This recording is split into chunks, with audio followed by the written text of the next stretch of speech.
Né dans l'Antiquité, le jeu de paume a le vent en poupe à partir du XVe siècle.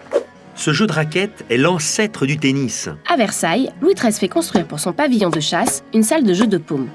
En 1686, le dauphin inaugure une nouvelle salle près du château de Versailles. C'est la célèbre salle du jeu de paume qui donnera son nom au serment des députés du tiers-état pendant la Révolution.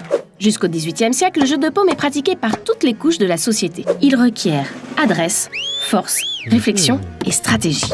Cet exercice d'hygiène salutaire est même recommandé à Louis XIV par son médecin. La discipline a ses champions, comme le comte d'Artois, futur Charles X. Et ses mauvais joueurs, comme le duc de Chartres. Des paris exceptionnels s'engagent au cours des parties de jeu de paume. En 1665, Louis XIV remporte 25 tableaux, dont les 4 saisons de Poussin, en gagnant une partie de paume contre le maréchal de Richelieu. On vient admirer les meilleurs joueurs de paume depuis la galerie qui longe le cours, d'où l'expression « épater la galerie ». On doit d'ailleurs au jeu de paume un grand nombre d'expressions. Comme les enfants de la balle, en référence aux enfants des maîtres de jeu de paume élevés dans le métier, ou peloter, qui vient de l'échauffement des joueurs avant une partie. Le nom du tennis vient même du jeu de paume. Avant un service, le joueur disait « tennis », mais les anglo-saxons ont entendu « tennis ».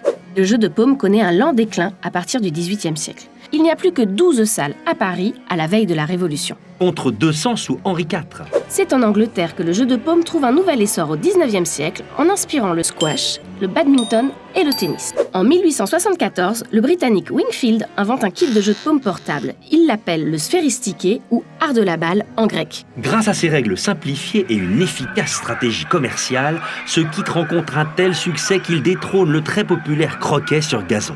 En 1877, le premier tournoi de lawn tennis est organisé à Wimbledon. Les joueurs d'outre-Manche raflent tous les prix, mais cette suprématie anglaise est bouleversée dans les années 1920 par les Français surnommés les Mousquetaires.